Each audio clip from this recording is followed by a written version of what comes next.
Hello and welcome to Around the Clock. I'm your host, Yolanda Greaves. On today's show, we're speaking again with Michael Herbert, the Ashland Town Manager, and Mark Oram, our health agent. We sat with them in Town Hall almost 2 weeks ago to the day as we started bringing you coverage about COVID-19 here in Ashland. In those 2 weeks, things have greatly changed, and we're speaking with Michael and Mark again to get you an up-to-date, from the horse's mouth update on where things are at in Ashland. So Michael and Mark, thank you again for joining us here at Around the Clock, slightly different version, but I think we can still get the information out. So Michael, I'm going to start with you. 2 weeks ago, we were sitting in Town Hall, and now we're all sitting in separate rooms in separate places. What have you seen over the last 2 weeks that is most important for our residents to know? So it's only been 2 weeks because it feels like a lot longer. A lot can happen in 2 weeks. So I think the main thing is that we've really tried to transition how we do government over the last 2 week period. And what I'm fond of saying now is that we're trying to basically change 175 years of the way Ashland was doing business in the course of a couple of weeks. So in that 2 week period, what we've done is we've closed all municipal buildings, but at the same time, we've made sure that operations were still ongoing. We don't have a skeleton crew here in Town Hall or in our municipal buildings, but we are working now on a rotating basis so that people are always in Town Hall, but we're still maintaining distance between our employees and our coworkers. Okay. We have, obviously the Select Board and the Board of Health declared a state of emergency, which was very, very important. And that was in line with the governor's declaration, which happened, I believe, after our last meeting. And so that gives us the ability to do things that we otherwise would not have the authority to do. So one example of that is we have closed all the local parks and playgrounds here in town. So that was a tough decision to make, but obviously one to better enforce some of those social distancing guidelines. And Michael, just to clarify, so that's all town-owned parks and playgrounds and open space, correct? That's correct. That's correct. So the state parks like Hopkinton State Park, Ashland State Park are still open. Although I do need to point out that over the last weekend, we saw many people violating town bylaws in their use of or trying to get to the state parks. And so we're actively enforcing those bylaws like parking regulations as well. Great. We have really tried to ramp up our human services functions, understanding that there is not only a health need that's coming, that is emerging, but also an economic one that is starting to materialize as well. So we've set up a number of programs through human services, probably the most visible, which is our 3R program, our Restaurant and Resident Relief Program that we have partnered with the Ashland Emergency Fund with. And that is designed to help support our businesses at the same time providing food security for a number of residents. And we're actually seeing the need grow. We have transitioned the way we do like business and transactions. We've removed the online bank fees and charges to make online payments. We've actually seen an increase of 25% in those types of transactions, which is great. And unfortunately, again, this is having an impact on residents and homeowners. So we are looking at a set of relief measures for things like property tax and excise taxes that we're going to announce later. Okay, great. Mark, from your perspective, health agent, Board of Health, what have you seen over the last 2 weeks? Well, to start off with, we've been very busy with the Department of Public Health at the state level, teleconferencing, as well as with management here locally and the Board of Health. And I seem to have a hour-by-hour relationship with our public health nurse lately because we're dealing with case management. And unfortunately, it does take time, but it's really truly the need to keep persons who we know have COVID-19 and their contacts isolated. That would be for the positive cases, and quarantine for the contacts. They're both pretty much close in the fact they can't leave their homes. They have to live separately. And most of the contacts are people that are related or living within the same household as the positive cases that we have on hand. And Mark, what's the count for true positive cases here at Ashland? Well, Michael and I were going to release today's, and Michael, agree with me if you wish, or let me know any different, but what we tried to do is let the Board of Health and the general public know at the same time. Michael, are you ready for me to announce that number, or would you? Well, I mean, we're still at 4 positive cases. Okay, thank you, Michael. I just want to make sure we're trying to coordinate so that we issue releases almost exactly at the same time so that there's no confusion out in the general public. But yes, 4 cases, as Michael just said. That number is expected to grow. I've been doing some research.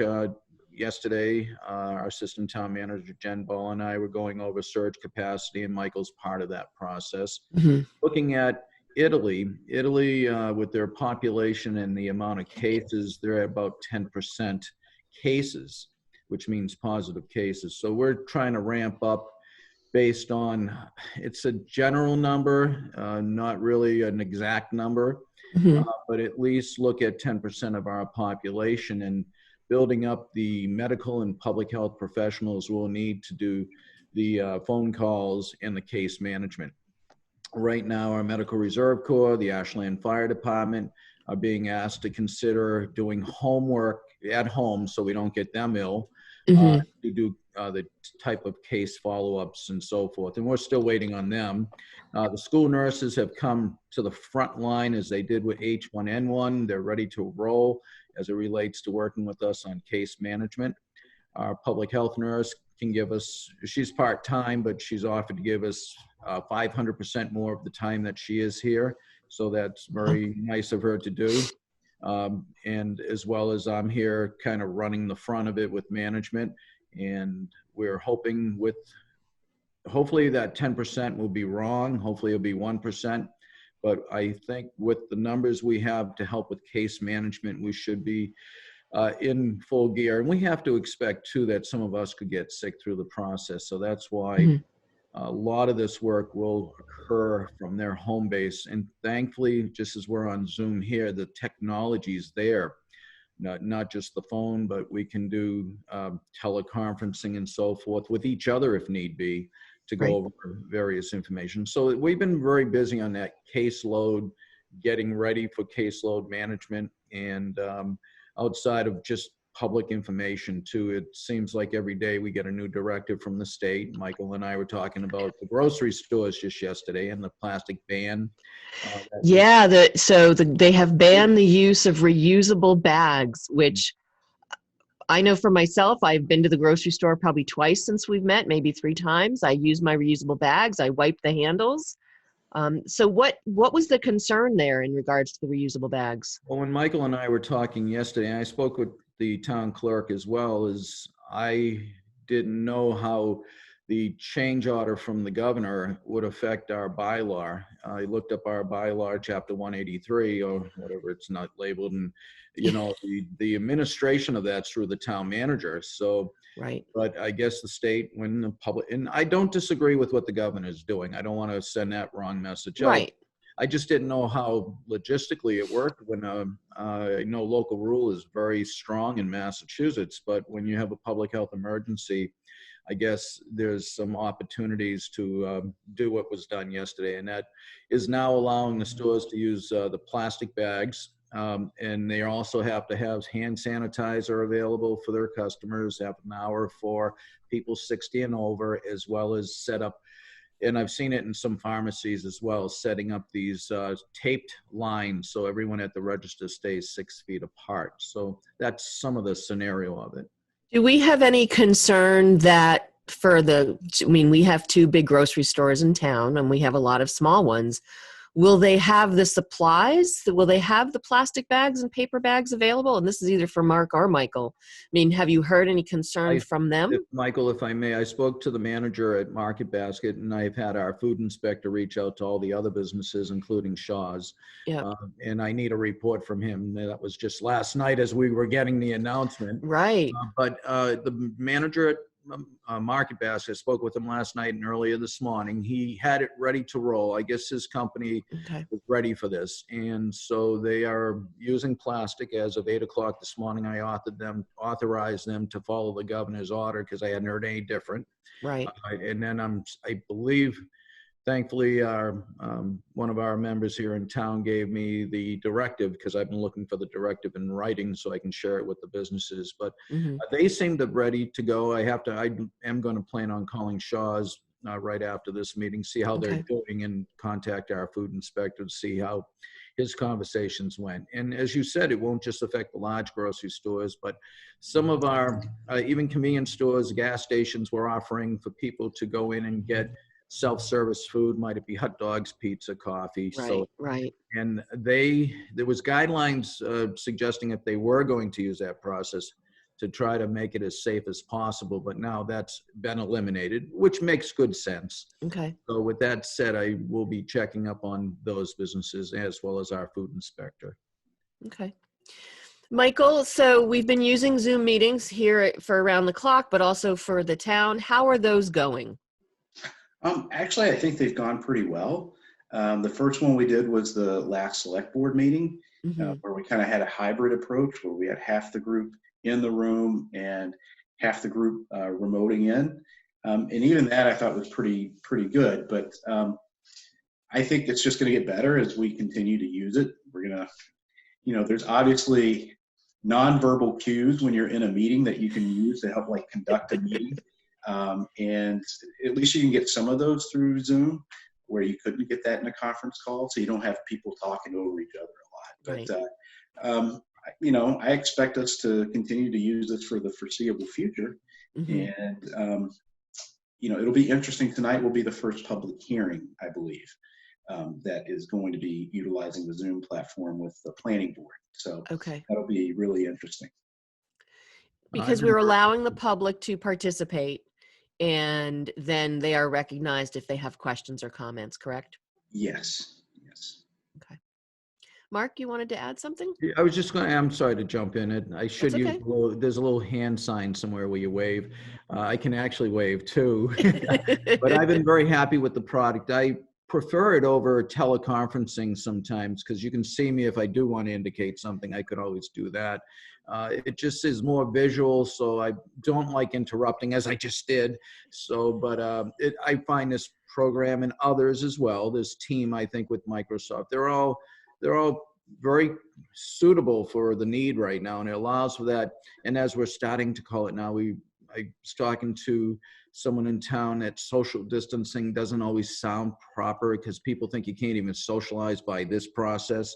So now we're calling it physical/social distancing, or just physical distancing. So they know we can still be social. We can all be social, but just a different way. Right. I also will just say that, we've got a remarkable team at Town Hall and in our town organization, but then also community partners. And we really wouldn't have been able to pull it off, the Zoom meetings, I think, as well as we have, without the assistance of WACA and their expertise, and Beth Reynolds and our IT department. So, there's a lot of work. I say it went smoothly. Doesn't mean that it was easy. There was a lot of work that went on behind the scenes. Yeah, it has certainly been interesting in regards to how not only creating the Zoom, but then getting those meetings out there for the public. And we are still showing them on cable, and we are still able to live stream so people can participate from their homes, and we are still getting the news out to people. So Michael, and I think in a week or so, we'll talk to Mr. Adams again, like we did last week. The governor has said school needs to be closed till May 6th. And are we really thinking that that's the case? I mean, are we working with that? But that's the order that we are operating under. Okay. I hope it ends on May 6th. Right.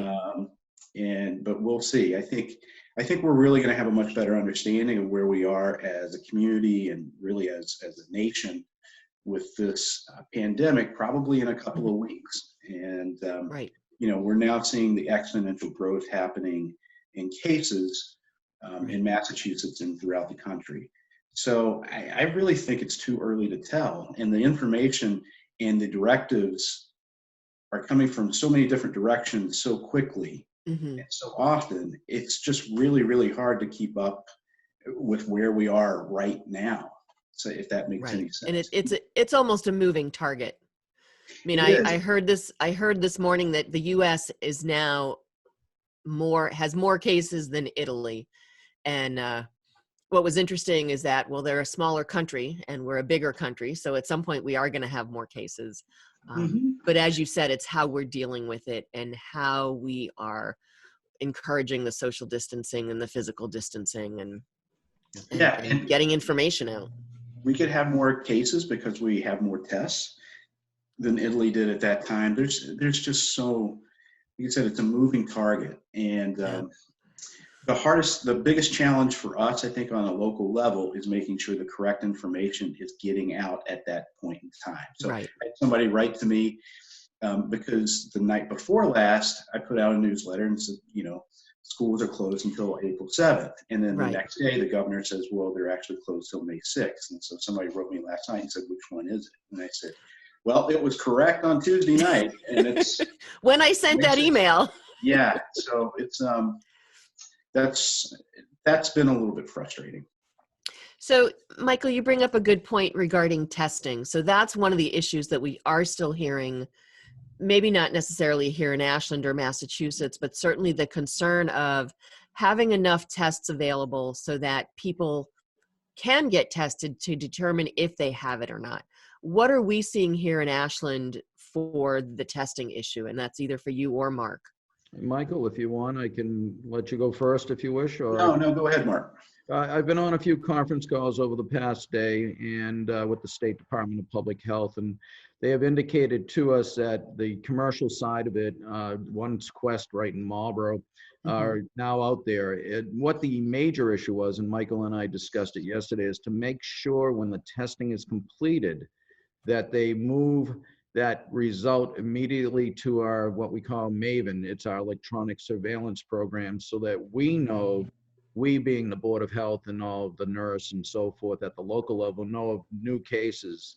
So that it's great now that the availability, according to the Department of Public Health, is out there now for the test kits, where 2 weeks ago we were talking totally different about what was available. So with all these commercial test kits now, they are available, and the issue of availability is not as concerning as it will be for like personal protective equipment. I don't mean to bring up another subject, but key problems we're having now is overutilization, not overutilization, but the surge that's happening at hospitals. I just heard that on the news happening right here in Massachusetts, and as well as doctors' offices and hospitals having and our safety offices having the correct amount of personal protective equipment. That seems to be our newest challenge. We being the whole country is working on it to try to get PPE, but and ventilators, as we've heard from national news. So those seem to be our newest concerns, where the test kits, they're available now, but as they have noted, they're available, but now we're going to see an increase in the numbers as we know more and get more people tested. And Mark, from your perspective, it's probably better to know if people have it or not. I mean, correct. Yes, rather than going and having you think you might have the symptoms, but then if you're not sure, if you haven't been tested. So the goal is, if people are sick with the correct symptoms, they're trying to get tested. And that's a cough, fever over 100.3. I smile only because I remember saying that on your last show, as well as if difficult breathing. And they have drive-ups now too. Framingham Union has a drive-up, as well as I know Marlboro Hospital has a drive-up. But as always, as they always say, you should have the symptoms before you just decide to be tested. Down the road, as they populate more test kits, they may start testing people without symptoms. But at this point, they want people to have symptoms to be tested. Okay. So before I let you both go, last thoughts for our viewing public, what you think they should be concerned about doing. Mark, I'll start with you. Well, I would always, as Michael's been great with his public releases, and I know he references in there to call us as well. We're available 24/7. So please call if you have any questions. We have a COVID hotline that can answer the general questions, but if it gets to the level of medical or more concerning questions that might not be a general question, by all means, that's what we're here for. The other note you started the program off with, and I think it's so important, is that people do want to help. And one of the best things people can do right now, and I know, Michael, you've said in your newsletters, is to donate to the Ashland Emergency Fund. Giving food and clothes may cause a problem, excuse me, with the transition, the contamination from the virus. So the money is through electronic processing is probably the best bet that people can do right now, because everyone tends to want to help when these things happen. But right now, I think to funnel that donation to the Ashland Emergency Fund would help tremendously at the local level. That's all I had to say at this point. Great. Thank you, Mark. Michael, thoughts, last things, or best advice? I think we are still at a point where we don't know what we don't know. And I know that's always a scary position for anybody to be in. But as I'm fond of saying, even though we've never faced something like a pandemic like this before, we've all had challenges, I think personally and professionally, that we've had experiences where we've had those same types of thoughts and feelings, and we seem to come out of those situations better as individually and as a group and as a society. So I do feel like you get those instinctual feelings. I'm feeling a little bit of nervous energy. I think, as Mark alluded to, people really want to help, but at the same time, we're trying to limit the spread. And so the opportunities to help are limited, I think, in some ways where we haven't been limited before. I think people should just take a deep breath and look at the things that they can control. I like to say control the controllables. We're looking at this as a marathon and not necessarily a sprint. Right. And, we'll get through it. I think everybody needs to have that kind of confidence. Right. We're still, figuring out exactly what next steps to take, and we'll be working with the people alongside us as we continue to do that. So just one last question, Michael. I know there are some volunteers helping with the 3 R's program, some of the delivery of food. Do you still need volunteers, or do you have that covered? Right now, we have it covered. And again, Okay. I can't reinforce how appreciative that we are of everybody who wants to help. And everybody just feel they need to do something. I totally get it. I'm that type of person. That's why I went into this line of work. But there are limited opportunities now in order to meet the health requirements and, again, stop the spread of this really, infectious disease. So, again, donate to the emergency fund if you can. Okay. And, I'm sure other opportunities will evolve as we go through this. And pick up the phone, call your neighbors, especially the elderly neighbors, and wave to your neighbors as you see them in their yards or next door. Or Yeah, we could do a whole segment on human services and what needs to be done and what has been done.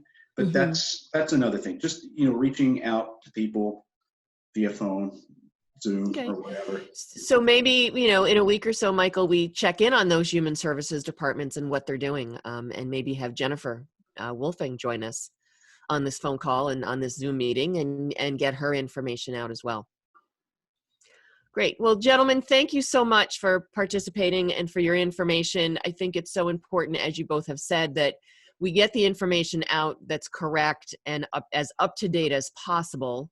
We are, recording this on Thursday, March 26th, and who knows in a week what we're going to be looking at. But thank you, Michael. Thank you, Mark, for doing this this interview with me, but also for what you have been doing for the town of Ashland.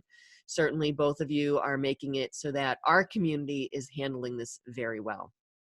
Thank you, and thanks for having us. Great. Yeah, thank you as well. Okay, thanks for watching this special COVID-19 update for the town of Ashland here on Around the Clock.